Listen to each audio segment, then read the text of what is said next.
कहते हैं कि दुनिया में मन सबसे ज्यादा शक्तिशाली चीज होती है। अगर किसी चीज को तुम पूरे मन से चाह लो तो तुम उसे हासिल कर सकते हो। ये मैं नहीं कहता, ये सभी महापुरुषों का कहना है। लेकिन अगर ये सत्य है, ये सच है, तो जो हम अपने मन से चाहते हैं वो हमें हासिल क्यों नहीं होता है? भाई, कोई भी इंसान अपने मन में दुख तो नहीं चाहेगा, लेकिन वो रहता तो दुखी है। हर इंसान अपने मन से तो कामयाब होना चाहता है, खूब पैसा कमाना चाहता है, लेकिन फिर भी वो कामयाब नहीं होता। भला ऐसा दुनिया में कौन इंसान होगा जो अपने मन में ये चाहेगा कि मैं नाकामयाब रहूं या मैं पैसा ना कमाऊं? सोचने की बात है।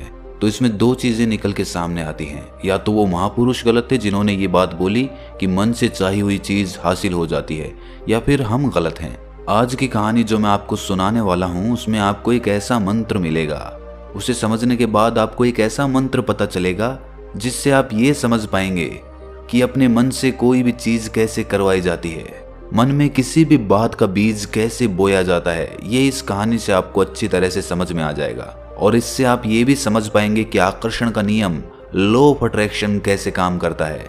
कहानी छोटी सी है लेकिन बहुत ही गहरी है। इससे पहले कि आप इस कहानी में खो जाएं, इस चैनल को सब्सक्राइब जरूर कर लें। तो चलिए ये कहानी शुरू करते हैं। एक बार की बात है, एक आदमी के जीवन में सिर्फ दुख ही दुख थे। वो जो भी काम करता उस बेचारे का वो काम पूरा ही नहीं होता। घर में आता तो घर में कलेश बना रहता, किसी से कोई मदद मांगता तो कोई उसकी मदद नहीं करता। ऐसा लगता था कि चारों ओर से दुखों का पहाड़ उसी पर टूट पड़ा है। उसे समझ नहीं आ रहा था कि मैं इन दुखों से पार कैसे पाऊं। वो दिन रात यही सोचता रहता कि अपने दुखों से छुटकारा कैसे पाना है। इसी कारण से वो रात में सो भी नहीं पाता था। उसकी आंखों के नीचे बड़े बड़े काले घेरे बन गए थे, जो इस बात का प्रतीक थे कि वो आदमी कितना दुखी है और कितना चिंतित है। कभी कभी तो उसके मन में आत्महत्या करने के भी ख्याल आते थे, लेकिन अपने परिवार की चिंता करके वो ये कदम नहीं उठा पाता था। वो इतना दुखी हो गया कि उसने निर्णय किया कि वो इन दुखों से छुटकारा पाके रहेगा। इसके लिए चाहे उसे कितनी भी मेहनत करनी पड़े, कुछ भी करना पड़े, चाहे अंगारों पे चलना पड़े, लेकिन इन दुखों से छुटकारा हासिल करके रहेगा। ऐसे ही एक दिन उसने अपने मित्र से पूछा कि मैं अपने जीवन को कैसे सुधारूं। उसके मित्र ने उसे बताया कि तुम किसी बाबा के पास जाओ। बाबाओं के पास ऐसा मंत्र होता है जिससे सारे दुख मिट जाते हैं, जीवन खुशियों से भर जाता है और धन संपदा भी हासिल हो जाती है। तुम किसी ऐसे बाबा को ढूंढ लो, बस तुम्हारा काम बन जाएगा। उस आदमी के मन में ये बात पूरी तरह से पक्की बैठ गई कि कोई बाबा ही मेरा दुख दूर कर सकता है, और इसीलिए उसे किसी भी बाबा के बारे में पता चलता तो वो उस बाबा के पास पहुंच जाता। उस बाबा को अपनी समस्या बताता और उससे उसका समाधान पूछता और कहता कि बाबा, मैं कुछ भी करने के लिए तैयार हूं, लेकिन मेरी इन समस्याओं से मुझे छुटकारा दिला दीजिए। आप जो कहेंगे मैं वो करूंगा, लेकिन मेरे जीवन को सुधार दीजिए। बाबा उसे कुछ टोने टोट के बता देते थे करने के लिए, और बदले में दान दक्षिणा ले लेते थे कि ये टोना टोटका करने के बाद तुम्हारे घर में सुख शांति बनी रहेगी, बस इस टोटके को पूरी विधि के साथ करना। वो आदमी घर लौटकर पूरी विधि के साथ टोने टोटके करने लगा, लेकिन बहुत टोने टोटके करने के बाद भी उसके जीवन में कुछ बदलाव नहीं आया। इसके विपरीत उसका जीवन और ज्यादा दुखी हो गया। जो भी बाबा उसे टोना टोटका देता था वो बदले में उससे दान दक्षिणा लेता था, जिससे उसका धन भी धीरे धीरे खत्म हो रहा था। इससे उसके जीवन में दुख और ज्यादा बढ़ गए। तब उसे लगा कि बाबाओं के पास जाने से तो मेरे जीवन में दुख कम होने की बजाय बढ़ते ही जा रहे हैं, तो मुझे क्या करना चाहिए? बाबाओं के पास जाऊं या ना जाऊं? फिर एक दिन एक आदमी ने उसे बताया कि तुम अपने घर में किसी पंडित को बुलाकर हवन करवा लो। हवन होगा, घर शुद्ध हो जाएगा। कोई भी बुरी ऊर्जा होगी घर में तो वो घर से बाहर चली जाएगी। किसी पंडित को बुलाकर पूरे विधि विधानों से मंत्रोच्चारण कराओ और हवन कराओ, जिससे घर में सुख शांति आए। उस आदमी के मन में ये बात बैठ गई और उसने एक पंडित को अपने घर पर बुलाकर हवन करवा दिया। हवन अच्छी तरह से संपन्न हुआ। बदले में पंडित ने भी अच्छी दान दक्षिणा ली और उसके बाद वो वहां से विदा हो गया। लेकिन कुछ दिनों के बाद उस आदमी को महसूस हुआ कि उसके जीवन में अब भी कोई बदलाव नहीं आया है। अब वो आदमी पूरी तरह से दुखी हो गया और ज्यादा परेशान हो गया। अब तो उसे लगने लगा था कि मेरे जीवन में से दुख कभी खत्म ही नहीं होंगे, और यही सोच सोचकर उस आदमी का बुरा हाल हो गया था। फिर एक दिन उसे अपने मित्र से एक ऐसे बाबा के बारे में पता चला जो समाधान बताने के लिए कोई दान दक्षिणा नहीं लेता था। उस आदमी को लगा कि ये बाबा दूसरे बाबाओं की तरह नहीं हो सकता, क्योंकि ये दान दक्षिणा तो लेता ही नहीं। और अगर दान दक्षिणा नहीं लेता तो ये सच में कोई सिद्ध बाबा होगा। और यही सोचकर वो उस बाबा के पास पहुंच जाता है। जब वो आदमी वहां पर पहुंचता है तो वो बाबा ध्यान में बैठे हुए थे। ये देखकर वो आदमी वहीं पर चुपचाप बैठकर ध्यान से बाहर आने का उनका इंतजार करने लगा। थोड़ी देर बाद बाबा ने आंखें खोली तो सामने एक दुखी और परेशान युवक को बैठे देखा। वो उसकी आंखों के नीचे काले घेरे देखते ही समझ गया कि ये आदमी अपने जीवन से कितना परेशान है। उसे संबोधित करते हुए बाबा ने पूछा कि बच्चा, क्या चाहते हो? बाबा के पास क्या लेने आए हो? उस आदमी ने कहा कि बाबा, मैं अपने जीवन से बहुत परेशान हूं। मैंने इन दुखों को दूर करने के लिए बहुत सारे रास्ते अपनाए, हर वो तरकीब करके देखी जो किसी बाबा ने मुझे बताई, हर वो काम किया जो किसी भी इंसान ने मुझसे करने को कहा, लेकिन मेरे जीवन में दुखों में कोई कमी नहीं आई। बाबा, इसके विपरीत मेरे जीवन में दुखों में बढ़ोतरी हो गई। मुझे समझ नहीं आ रहा है कि मैं क्या करूं। कभी कभी तो मैं आत्महत्या करने की सोचता हूं, लेकिन अपने परिवार की सोचकर मैं ये कदम नहीं उठा पाता। मैंने आपके बारे में बहुत सुना है बाबा, और मैं बहुत उम्मीद के साथ आपके पास आया हूं। कृपया करके मुझे कोई ऐसा मार्ग बताएं जिससे मुझे अपने दुखों से छुटकारा मिल जाए।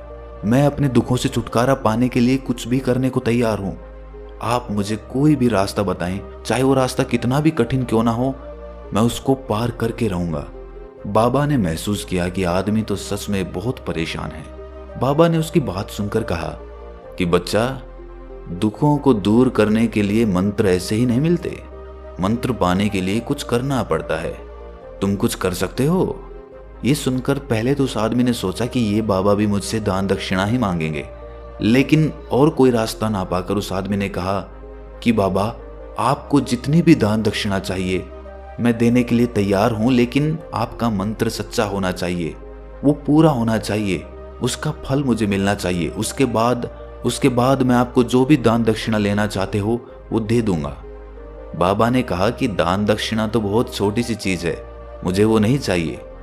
इस पर वो आदमी सोच विचार करके बोला, तो बाबा, मैं अंगारों पे भी चलने के लिए तैयार हूं, आप मुझे बस आज्ञा दीजिए। बाबा ने कहा कि अंगारों पे चलने वाली छोटी चीज मैं तुमसे नहीं कराने वाला। मैं जो तुमसे कराने वाला हूं वो बहुत कठिन मंत्र है, उसे पूरा कर पाओगे?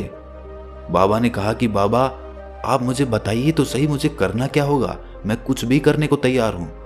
इस पर बाबा ने उसे कहा कि यहां से जब तुम अपने घर जाओ तो रास्ते में अपने मन में ये दोहराते जाना कि मैं सुखी हूं, मैं सुखी हूं, मैं सुखी हूं। बार बार अपने मन में यही दोहराना, और याद रहे, जुबान पर ये नहीं आना चाहिए, ये सिर्फ मन में दोहराना है।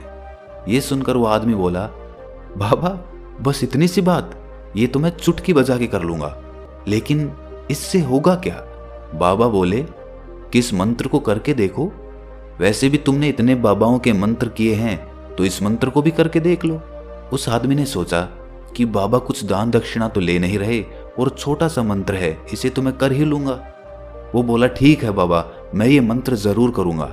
वो आदमी ये कहकर वहां से उठकर चलने लगा, लेकिन जैसे ही वो चलने लगा, पीछे से बाबा ने बोला कि बच्चा, एक बात याद रखना, जब तुम ये मंत्र अपने मन में दोहराओ तो तुम्हारे मन में बंदर के विचार नहीं आने चाहिए, बंदर का ख्याल भी नहीं आना चाहिए, तो ही ये मंत्र सिद्ध होगा। वो आदमी बोला, मुझे तो आज तक बंदर का कोई विचार नहीं आया, तो अब क्यों आएगा? आप चिंता मत करिए बाबा, मैं बस मन में यही दोहराऊंगा कि मैं सुखी हूं, मैं सुखी हूं, इसके अलावा बंदर का कोई विचार मेरे मन में नहीं आएगा। ये कहकर वो आदमी वहां से चल दिया। वो अपने मन में मैं सुखी हूं, मैं सुखी हूं, ये दोहराता हुआ थोड़ी दूर ही चला था कि उसके मन में अचानक बंदर का ख्याल आ गया। बंदर का ख्याल एक बार आया और चला भी गया, लेकिन उस आदमी ने सोचा कि आज तक तो मुझे बंदर का कोई विचार नहीं आया, ये आज बंदर का विचार क्यों आ गया? और ऐसे करके उसने उस बंदर के विचार को पकड़ लिया। वो ये भूल गया कि मुझे क्या मंत्र दोहराना है, और वो बंदर के बारे में सोचने लगा। जब थोड़ी देर बाद उसे फिर से होश आया तो वो फिर से अपना वही मंत्र दोहराने लगा जो बाबा ने उसे बताया था, मैं सुखी हूं, मैं सुखी हूं। लेकिन अचानक से उसे सामने एक बंदर दिखाई दिया, और ये देखकर उसके मन में फिर से बंदर का विचार उठ गया, और वो अपने अंदर से इस विचार को बाहर फेंकना चाहता था। वो चाहता था कि मेरे अंदर किसी भी तरह बंदर का विचार ना आए, लेकिन उसे तो सामने बंदर ही दिखाई दे गया। ऐसे ही जद्दोजहद करते करते वो घर पे पहुंचा और घर पे पहुंचने के बाद अपनी पत्नी को कहा कि हे बंदरिया, मुझे खाने में बंदर परोस दो। और जब उसे एहसास हुआ कि उसने क्या बोल दिया तो वो अपने बाल नोचने लगा। वो दीवारों में सर मारने लगा कि आज तक मुझे बंदर का कोई विचार नहीं आया और आज मुझे ये क्या हो गया है कि मुझे हर जगह बंदर ही बंदर नजर आ रहे हैं। ये कैसी माया है। यही सोच सोच कर वो आदमी रात भर सो नहीं पाया। रात भर करवटें बदलता रहा और सुबह उठकर सीधे उसी बाबा के पास पहुंच गया और उसके चरणों में गिरकर कहा कि बाबा, पता नहीं क्या चमत्कार हो रहा है, आज तक मुझे बंदर का कोई विचार नहीं आया, लेकिन कल से जब से आपने मुझसे कहा कि बंदर का विचार नहीं आना चाहिए, तब से मुझे हर जगह बंदर ही बंदर नजर आ रहे हैं। उस आदमी ने कहा कि बाबा, मुझे तो आपके पीछे पेड़ पर बैठा हुआ बंदर भी केले खाता हुआ दिखाई दे रहा है, ये हो क्या रहा है बाबा। ये सुनकर बाबा हंसने लगे। बच्चा, मन का जाल एक ऐसा जाल है जिसे समझ पाना इतना आसान नहीं है। बंदर तो तुम्हारे रास्ते में पहले भी आते थे। जब तुम मेरे पास आए थे तो इन्हीं पेड़ों पे ये बंदर घूम रहे थे, लेकिन तब तुम्हारे ध्यान में ये बंदर नहीं था, तब तुम्हारे ध्यान में सिर्फ अपने दुख थे। इसके बाद बाबा ने उसे बताया कि बच्चा, हम जिस चीज से भी दूर भागना चाहते हैं वही चीज हमारे मन में बहुत गहरे में प्रविष्ट हो जाती है, वो हमारे अंतर मन में समा जाती है।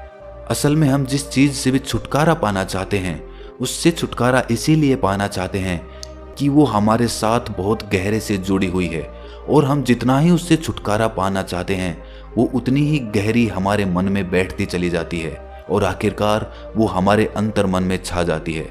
ऊपर से तो हम चाहते हैं सुखी होना कि मैं सुखी हूँ सुखी हूँ, हमारे होंठ भी यही बोलते रहते हैं, लेकिन हमारे मन में दुख समाये होते हैं। हमारे विचारों में, हमारे मन में हमें दुख ही दुख दिखाई देते हैं। इसीलिए अपनी जुबान से बार बार ये बोलने से कि मैं सुखी हूँ मैं सुखी हूँ, हम सुखी नहीं होंगे जब तक ये मंत्र हमारे अंतर मन में प्रविष्ट नहीं होगा। इस पर उस आदमी ने पूछा कि बाबा, लेकिन ये मंत्र हमारे अंतर मन में प्रविष्ट कैसे होगा। ये सुनकर बाबा ने कहा कि बच्चा, अपने दुखों से लड़ना बंद कर दो। जब तक तुम अपने दुखों को दूर करने की सोचते रहोगे तब तक वो दुख तुमसे चिपके रहेंगे, तब तक वो दुख तुम्हारे अंतर्मन पर अपना राज जमाए बैठे रहेंगे। और जिस दिन तुम उन दुखों के बारे में सोचना ही छोड़ दोगे, उन दुखों से छुटकारा ही नहीं पाना चाहोगे, उसी दिन से तुम्हारी जिंदगी से दुख गायब हो जाएंगे। क्योंकि किसी भी चीज से छुटकारा पाने के लिए हमें उस चीज के बारे में सोचना पड़ता है, और हम जितना ही उस चीज के बारे में सोचते हैं वो उतनी ही गहरी हमारे मन में प्रविष्ट होती चली जाती है। हम अधिकतर समय दुखों के बारे में ही सोचते हैं। हम यही सोचते हैं कि हमारे जीवन में दुख है और हमें इससे छुटकारा पाना है। इसी वजह से बार बार सोचने से वो दुख हमारे अंतर मन में प्रविष्ट हो जाते हैं और हमें एहसास भी नहीं होता। इसीलिए अगर तुम दुखों से छुटकारा पाना चाहते हो तो दुखों से छुटकारा पाने के बारे में सोचना छोड़ दो, तुम्हें दुखों से छुटकारा मिल जाएगा। अक्सर आदमी धूम्रपान छोड़ना चाहता है, शराब छोड़ना चाहता है, सुबह अपने आप से ये वादा करता है कि मैं कोई भी गलत काम नहीं करूंगा, लेकिन शाम को जब लौटता है तो नशे में चूर होकर लौटता है। ऐसा क्यों होता है कि जो हम सोच रहे हैं वो पूरा कर ही नहीं पा रहे हैं। असल में हम उस चीज को बहुत ज्यादा तवज्जो दे रहे हैं, उस चीज को बहुत ज्यादा अहमियत दे रहे हैं। जब भी हम उस चीज को छोड़ने के बारे में सोचते हैं तो हम उसकी इम्पोर्टेंस यानी कि विशेषता और ज्यादा बढ़ा देते हैं। हमारा मन उस चीज के बारे में जितना ज्यादा सोचेगा, शराब या धूम्रपान छोड़ने के बारे में जितना ज्यादा सोचेगा, हमारा मन उतना ही उस चीज के पीछे ज्यादा भागेगा। हमें उस चीज से लड़ना नहीं है, बल्कि बिना सोचे गुजर जाना है। और अगर इस मंत्र को हम समझ लेते हैं तो हम अपने जीवन में जो भी पाना चाहते हैं उसे अपने अंतर्मन में डाल सकते हैं, और एक बार वो लक्ष्य हमारे अंतर्मन में बैठ जाता है तो फिर सफलता पाने में कोई समस्या नहीं आती, कोई दिक्कत नहीं आती। तो दोस्तों, कैसी लगी आपको ये कहानी कमेंट सेक्शन में जरूर बताएं, और अच्छी लगी तो इस चैनल को सब्सक्राइब करना ना भूलें।